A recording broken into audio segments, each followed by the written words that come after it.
इस एक्सप्लेनर में सभी का स्वागत है, जहां हम राजस्थानी आभूषणों की दुनिया को डिकोड करने वाले हैं। अक्सर कला और संस्कृति के विषय में इन परंपरागत आभूषणों के नाम याद रखना एक बहुत बड़ा सिरदर्द लगता है ना? इनमें से कई आभूषण जैसे कि बोरला अब रोजमर्रा की जिंदगी में तो दिखते नहीं, तो इन्हें रटना काफी मुश्किल हो जाता है। लेकिन आज इन्हें रटा नहीं जाएगा, बल्कि समझा जाएगा। इस चर्चा में शरीर के ऊपर से लेकर नीचे तक, यानी सिर से लेकर पैर तक का एक ऐसा विजुअल मैप तैयार किया जाएगा जिससे ये सारे आभूषण हमेशा के लिए दिमाग में छप जाएंगे। तो चलिए शुरू करते हैं। चीजों को एकदम आसान बनाने के लिए एक सिंपल सा रोड मैप फॉलो किया जाएगा। पहले सिर, चेहरा और दांत, फिर गर्दन और गले के आभूषण, उसके बाद हाथ और बाजू, फिर कमर और पैर, और अंत में पुरुषों के आभूषण। शरीर को ऐसे एनाटॉमिकल हिस्सों में बांटने से ये लंबी चौड़ी लिस्ट बिना किसी स्ट्रेस के आसानी से समझ आ जाएगी।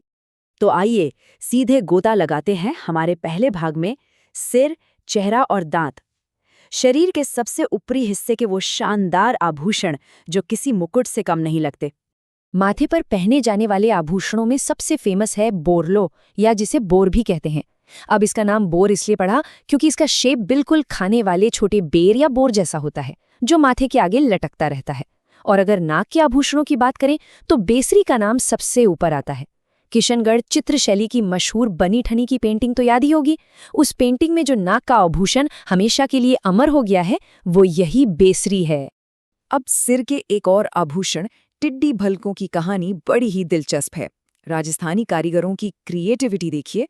टिड्डी असल में एक कीड़ा होता है जो बड़े झुंड में आकर पूरी की पूरी फसलें बर्बाद कर देता है, लेकिन कारीगरों ने उसी टिड्डी दल के शेप को एक बेहद खूबसूरत आभूषण में बदल दिया।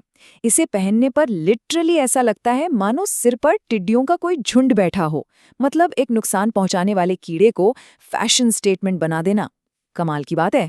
दांतों के आभूषणों को लेकर अक्सर एक आम कन्फ्यूजन रहता है, लेकिन चलिए इसे एकदम क्लियर कर लेते हैं। बस दो ही मुख्य नाम याद रखने हैं। पहला है रखन, जिसका सीधा सा मतलब है दांतों के ऊपर सोने की फ्लैट प्लेट्स फिक्स करवाना। और दूसरा है चुप, जो एकदम अलग है। इसमें मसूड़ों में नहीं, बल्कि दांत के बिल्कुल बीचों बीच ड्रिल करके ठोस सोने की एक कील जड़वाई जाती है। चलिए अब नीचे की तरफ बढ़ते हैं। भाग 2 पर गर्दन और गले के आभूषण।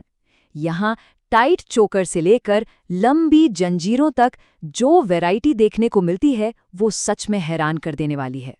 इस हिस्से में गले से एकदम कसकर चिपके रहने वाले चोकर से लेकर नीचे तक लटकने वाले भारी हार मिलते हैं। कंठी और गलपट्टियों गले के एकदम पास पहने जाते हैं, और इनके नाम बड़े ही मजेदार और लिटरल हैं, जैसे मटर माला। ये सच में एक ऐसी माला है जिसके दाने बिल्कुल छिले हुए मटर जैसे दिखते हैं। बस फर्क इतना है कि ये दाने शुद्ध सोने के होते हैं। इसके अलावा लंबी रामनवमी और मोतियों से बना शाही रानी हार भी इस शानदार लिस्ट का हिस्सा हैं। अब जरा सोचिए, 4 से 5 तोला शुद्ध सोना, ये इतना भारी वजन है कि कोई भी आम इंसान चौंक जाए। मुख्य रूप से टेवटा और हमेल नाम के आभूषणों में इतना सोना इस्तेमाल होता है। शेखावटी इलाके में जब शादी होती है ना, तो दुल्हन को ये भारी आभूषण देना मस्ट है, एकदम एसेंशियल। अगर किसी शादी में ये ना दी जाए तो समझ लीजिए कि परिवारों के बीच बड़ी भारी नाराजगी और बातें बननी शुरू हो जाएंगी। और चंपाकली तो कारीगरी का एक मास्टरपीस है। जाहिर है कि असली चंपा के फूलों को तोड़कर तो हमेशा गले में नहीं पहना जा सकता ना, वो तो मुरझा जाएंगे। तो इसका क्या उपाय निकाला गया?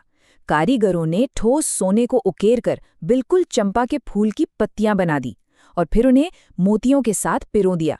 इस तरह ये सोने की पत्तियां हमेशा खिली रहती हैं और ये खूबसूरत हार कभी नहीं मुरझाता। अब आगे बढ़ते हैं भाग 3 की तरफ, हाथ और बाजू के आभूषण, जिसमें शामिल हैं चूड़ियां, बेल्ट और फूल। भारतीय पॉप कल्चर और लोक गीतों में शरीर के इस हिस्से को जितना रोमांटिसाइज किया गया है, उतना शायद ही किसी और को। ऊपरी बाजू पर पहने जाने वाले इस आभूषण को टड्डा या अणथ कहते हैं। ये सोने के 2-3 मोटे कॉइल से बना होता है, जो बाजू पर एकदम सांप की तरह लिपट जाता है। हनुमानगढ़ इलाके में इसे लेकर एक बड़ी ही मजेदार बात सुनने को मिलती है। वहाँ की सासें अक्सर मजाक में अपनी बहुओं से कहती हैं कि जो बहू बुढ़ापे में उनकी सबसे अच्छी देखभाल करेगी, उसी को ये भारी भरकम सोने का टड्डा विरासत में मिलेगा। और ये बात बहुत ही शानदार तरीके से इलस्ट्रेट करती है कि हमारे पारंपरिक आभूषण आज के कल्चर में कितने रचे बसे हैं। अमिताभ बच्चन का वो आइकॉनिक गाना गोरी हैं कलायां तू ला दे मुझे हरी हरी चूड़ियां, या फिर ढेरों पंजाबी गानों में बंगड़ी यानी चूड़ियों का जिक्र। कलाई के इन आभूषणों ने हमेशा से ही सबका ध्यान खींचा है। हाथों के लिए कुछ और भी बड़ी यूनिक चीजें हैं, जैसे मोकड़ी जो लाख से बनी खास चूड़ियां होती हैं, या फिर हथफूल जो कलाई से शुरू होकर उंगलियों तक जाता है और हाथ के पिछले हिस्से को एक फूल की तरह कवर कर लेता है। दामड़ा नाम की एक ऐसी अंगूठी होती है जो एक ही साथ 2 उंगलियों में पहनी जाती है। लेकिन सबसे दिलचस्प कहानी है गोखरू की। गोखरू असल में एक लोकल कांटेदार घास होती है जिस पर पैर रखने से बड़ा मीठा मीठा सा दर्द होता है। कलाई का ये आभूषण बिल्कुल उसी घास की कांटेदार शेप की सटीक नकल करके बनाया जाता है। अब रुक करते हैं भाग 4 का, कमर और पैर के आभूषण। और यहाँ धातु में एक बहुत बड़ा और स्पष्ट बदलाव देखने को मिलता है। ऊपरी शरीर में ज्यादातर सोने के आभूषण पहने जाते हैं, लेकिन पैरों के आभूषण लगभग पूरी तरह से साइंटिफिक कारणों से चांदी के बने होते हैं। कमर के आभूषणों को याद रखने के लिए एक बहुत ही विटी और मजेदार सी सलाह दी जाती है। कमर के आभूषणों जैसे कंदोरा, करघनी और तागड़ी को सीखते समय अर्जुन की तरह पूरा फोकस सिर्फ चिड़िया की आंख, मेरा मतलब है सिर्फ तागड़ी पर होना चाहिए। अगर ध्यान आभूषण से हटकर कमर पर गया तो फोकस भी भटकेगा और ये नाम याद रखने का लक्ष्य भी। अब जरा इस नंबर पर गौर किया जाए, 2 से 3 किलो। नहीं, ये किसी जिम के डंबल का वजन नहीं है, बल्कि ये पारंपरिक ठोस चांदी के कड़े का हैरान कर देने वाला वजन है। गांव की पुरानी पीढ़ियों की महिलाओं के पैरों में आज भी ये भारी भरकम कड़े देखे जा सकते हैं। इस 2 से 3 किलो भारी आभूषण को पहनकर रोजमर्रा का काम करना कोई मजाक नहीं था। ये उस दौर की महिलाओं की गजब की शारीरिक ताकत को दिखाता है। टखनों और पैरों की उंगलियों के आभूषणों में एक बड़ा दिलचस्प कल्चरल एंगल है। अंगूठे के पास वाली उंगली में पहनी जाने वाली बिछुड़ी सुहाग का बहुत ही अहम प्रतीक मानी जाती है। और पायल या पाजेब को लेकर तो एक बड़ा ही मशहूर सांस्कृतिक जोक भी है कि नई नई शादी में पाजेब की छन छन बड़ी जादुई और सुरीली लगती है, लेकिन धीरे धीरे शादीशुदा जिंदगी खुद ही हमेशा बचती रहने वाली पाजेब जैसी लगने लगती है। इतने सारे खूबसूरत और भारी आभूषणों को देखने के बाद दिमाग में एक सवाल आना तो लाजमी है, क्या इस पूरी पारंपरिक कला में पुरुषों के लिए भी कोई जगह है, या ये सब कुछ एक्सक्लूसिवली महिलाओं के लिए ही सीमित है? तो आइए एक्सप्लोर करते हैं हमारे 5वें और आखिरी सेक्शन को, पुरुषों और बच्चों के आभूषण। इस एनाटॉमिकल सफर का ये आखिरी पड़ाव सच में बहुत ही फैशनेबल होने वाला है। तो क्रूशल पॉइंट ये है कि इतिहास से लेकर आज तक पुरुष भी हमेशा आभूषण पहनते आए हैं। कानों में पहने जाने वाले लौंग और चांदी की गोल मुर्खियां पुरुषों के एकदम पारंपरिक आभूषण हैं।